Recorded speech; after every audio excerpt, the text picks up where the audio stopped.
ಎಲ್ಲರಿಗೂ ನಮಸ್ಕಾರಗಳು. ನನ್ನ ಹೆಸರು ವೈಷ್ಣವಿ ಕರಪ್ಪ ಮಲಾಬದಿ. ನಾನು 7ನೇ ತರಗತಿಯಲ್ಲಿ ಓದುತ್ತಿದ್ದೇನೆ. ನನ್ನ ಶಾಲಾ ಹೆಸರು KHPS ಶಿವಲಿಂಗೇಶ್ವರ ನಗರ ಹಳ್ಳ. ನಾನು ಭಾಷಣದಲ್ಲಿ ಆಯ್ದುಕೊಂಡಿರುವ ವಿಷಯ ಹೆಣ್ಣು ಮಕ್ಕಳಿಗೆ ಶಿಕ್ಷಣ ಅಗತ್ಯತೆ. Educate your women first and leave them to themselves. Then they will tell you what reforms are necessary for them. Swami Vivekananda.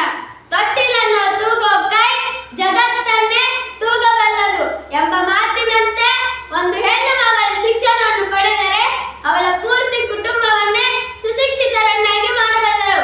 ಅಂತಹ ಶಕ್ತಿ ಹೆಣ್ಣು ಮಕ್ಕಳಿಗಿರುತ್ತದೆ. ಪ್ರಾಚೀನ ಕಾಲದಿಂದಲೂ ಹೆಣ್ಣು ಮಕ್ಕಳ ಶಿಕ್ಷಣ ಬಗ್ಗೆ ಹಲವಾರು ಚಿಂತನೆಗಳು ನಡೆದವು. ಮೊದಲಿಗೆ ಹೆಣ್ಣು ಮಕ್ಕಳ ಶಿಕ್ಷಣವನ್ನು ಅಲ್ಲಗಳೆಯುತ್ತಿದ್ದ ಆಗಿನ ಸಮಾಜ ಈಗ ಅವಳನ್ನು ಎಲ್ಲಾ ರಂಗದಲ್ಲಿ ಸಮಾನ ದೃಷ್ಟಿಯಲ್ಲಿ ನೋಡುತ್ತಿದೆ ಎಂಬುದು ಸಂತೋಷಕರ ಸಂಗತಿಯಾಗಿದೆ. ಹೆಣ್ಣು ಮಕ್ಕಳಿಗೆ ಶಿಕ್ಷಣ ಏಕೆ ಬೇಕು?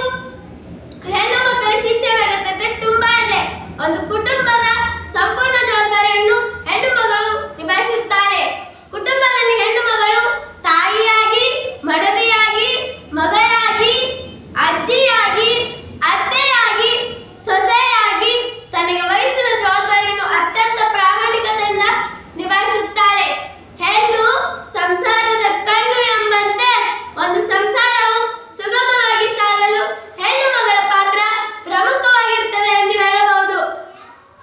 ಹೆಣ್ಣು ಮಗಳ ಜವಾಬ್ದಾರಿ ಕುರಿತು ಒಂದು ಕವನ. ನಾನು ಹುಟ್ಟಿದಾಗ ಒಬ್ಬ ಹೆಂಗಸು ನನ್ನ ಕೈ ಹಿಡಿದುಕೊಂಡಳು.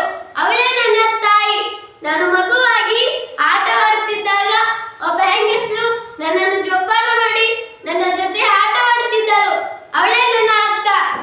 ನಾನು ಶಾಲೆಗೆ ಹೋಗುವಾಗ ಒಬ್ಬ ಹೆಂಗಸು ನನಗೆ ಪಾಠ ಹೇಳಿಕೊಟ್ಟಳು. ಅವಳೇ ನನ್ನ ಶಿಕ್ಷಕಿ. ನನ್ನ ಅರ್ಧಾಂಗಿಯಾಗಿ ನನ್ನ ಬೇಕು ಬೇಡಗಳು ನೋಡಿಕೊಳ್ಳುತ್ತಾ ನನ್ನ ಸಂಸಾರ ನೌಕೆ ನಡೆಸಿದವಳು. ಅವಳೇ ನನ್ನ ಮಡದಿ. ನನಗೆ ಕಷ್ಟವೆನಿಸಿದಾಗ ಕಣ್ಣೀರಿನಿಂದ ನನ್ನ ಸಮಾಧಾನ ಮಾಡಿದವಳು. ಅವಳೇ ನನ್ನ ಮಗಳು. ನಾನು ಸತ್ತಾಗ ಮಲಗಲು ಜಾಗ ನೀಡಿದವಳು. ಅವಳೇ ನನ್ನ ಭೂಮಿ ತಾಯಿ. ಹೀಗೆ ಹೆಣ್ಣು ಪ್ರತಿಯೊಂದು ಹೆಜ್ಜೆಯಲ್ಲಿಯೂ ಪುರುಷನಿಗಾಗಲಿ ಈ ಸಮಾಜಕ್ಕಾಗಲಿ ತನ್ನ ಕೊಡುಗೆಯನ್ನು ಕೊಡುತ್ತಾ ಬಂದಿದ್ದಾಳೆ.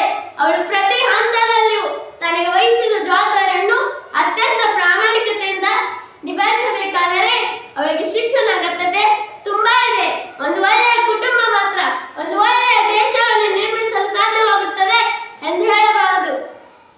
ಸ್ತ್ರೀಯರ ಶಿಕ್ಷಣ ಮಹತ್ವ. ಯತ್ರ ನಾರಿಸ್ತು ಪೂಜ್ಯಂತೆ ರಮತೆ ತತ್ರ ದೇವತಾಃ ಎಂಬ ಶ್ಲೋಕದಂತೆ ಎಲ್ಲಿ ನಾರಿಯರಿಗೆ ಗೌರವ ಮಾನ ಸನ್ಮಾನಗಳು ಸಿಗುತ್ತೋ ಅಲ್ಲಿ ದೇವರು ವಾಸಿಸುತ್ತಾನೆ ಎಂಬ ಪ್ರತೀತಿ ಇದೆ. ಇದರರ್ಥ ನಾವು ಹೆಣ್ಣು ಮಕ್ಕಳನ್ನು ಗೌರವಿಸಬೇಕಾಗಿದೆ. ಹೆಣ್ಣು ಮಕ್ಕಳಿಗೆ ಏಕೆ ಶಿಕ್ಷಣ ಅರಿವು ಇರಬೇಕೆಂಬುದನ್ನು ನಾವು ತಿಳಿದುಕೊಳ್ಳೋಣ. ಒಂದು ಉತ್ತಮ ಸಮಾಜ ನಿರ್ಮಾಣಕ್ಕಾಗಿ ಒಂದು ಉತ್ತಮ ಸಮಾಜವನ್ನು ನಿರ್ಮಾಣ ಮಾಡಬೇಕಾದರೆ ಹೆಣ್ಣು ಮಕ್ಕಳಿಗೆ ಶಿಕ್ಷಣ ನೀಡಲೇಬೇಕು. ಏಕೆಂದರೆ ಒಂದು ಕುಟುಂಬದ ಸಂಪೂರ್ಣ ಜವಾಬ್ದಾರಿಯನ್ನು ಹೆಣ್ಣು ಮಗಳು ಪಡೆದಿರುತ್ತಾಳೆ.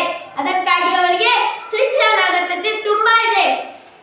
ಸುಶಿಕ್ಷಿತ ಸಮಾಜ ನಿರ್ಮಾಣ ಮಾಡಲು ಒಂದು ಸುಶಿಕ್ಷಿತ ಸಮಾಜ ನಿರ್ಮಾಣ ಮಾಡಲು ಮನೆಯ ಮೊದಲ ಪಾಠಶಾಲೆ, ಜನನಿ ತಾನೇ ಮೊದಲ ಗುರು ಎಂಬ ಯುಕ್ತಿಯಂತೆ ಹೆಣ್ಣು ಮಗಳೊಬ್ಬಳು ಸುಶಿಕ್ಷಿತಳಾದರೆ ಅವಳ ಪೂರ್ತಿ ಕುಟುಂಬವನ್ನೇ ಸುಶಿಕ್ಷಿತರನ್ನಾಗಿ ಮಾಡುತ್ತಾಳೆ. ಕುಟುಂಬ ಅಕ್ಷರಸ್ಥರಾದರೆ ಸಮಾಜ ಅಕ್ಷರಸ್ಥರಾಗುತ್ತಾರೆ. ಸಮಾಜವಾದರೆ ಇಡೀ ದೇಶವೇ ಸುಶಿಕ್ಷಿತವಾಗುತ್ತದೆ ಎಂದು ಹೇಳಬಹುದು. ಎಲ್ಲಾ ಕ್ಷೇತ್ರದಲ್ಲಿಯೂ ಸಮಾನತೆ ಪಡೆಯಲು ಇವತ್ತಿನ ಮುಂದುವರೆದ ರಾಷ್ಟ್ರಗಳಲ್ಲಿ ಎಲ್ಲಾ ಕ್ಷೇತ್ರದಲ್ಲಿಯೂ ಸಮಾನತೆ ನೋಡುತ್ತೇವೆ. ಎಲ್ಲರಿಗೂ ಸಮಾನತೆ ನೀಡಬೇಕಾದರೆ ಮೊದಲಿಗೆ ಸ್ತ್ರೀಯರ ಶಿಕ್ಷಣಕ್ಕೆ ಹೆಚ್ಚು ಒತ್ತು ಕೊಡಬೇಕಾಗುತ್ತದೆ. ಯಾವುದೇ ಲಿಂಗ ತಾರತಮ್ಯವಿಲ್ಲದೆ ಎಲ್ಲರಿಗೂ ಎಲ್ಲಾ ರಂಗದಲ್ಲಿ ಭಾಗವಹಿಸಲು ಅವಕಾಶ ಸಿಕ್ಕಂತಾಗುತ್ತದೆ. ಸಾವಿತ್ರಿಬಾಯಿ ಫುಲೆ ಅವರು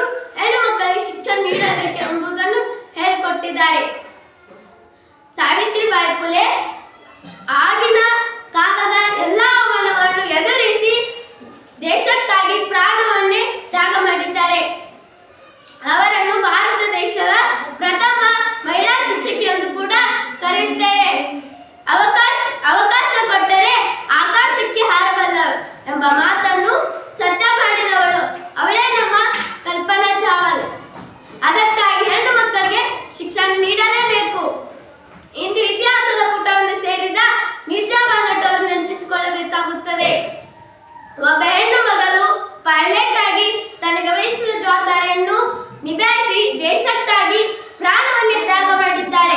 ಅದಕ್ಕಾಗಿ ನಾವು ಅವರನ್ನು ಹೀರೋಯಿನ್ ಆಫ್ ದ ಹೈಜಾಕ್ ಎಂದು ಕರೆಯುತ್ತೇವೆ. ಮೌಂಟ್ ಎವರೆಸ್ಟ್ ಏರಿ, ಮೌಂಟ್ ಎವರೆಸ್ಟ್ ತುತ್ತುತುದಿಯನ್ನು ಏರಿ ಇತಿಹಾಸ ನಿರ್ಮಿಸಿದ ಬಚೇಂದ್ರ ಪಾಲ್ ಅವರನ್ನು ನೆನಪಿಸಿಕೊಳ್ಳಬೇಕಾಗುತ್ತದೆ. ಶಿಕ್ಷಣ ಪಡೆದ ಹಲವಾರು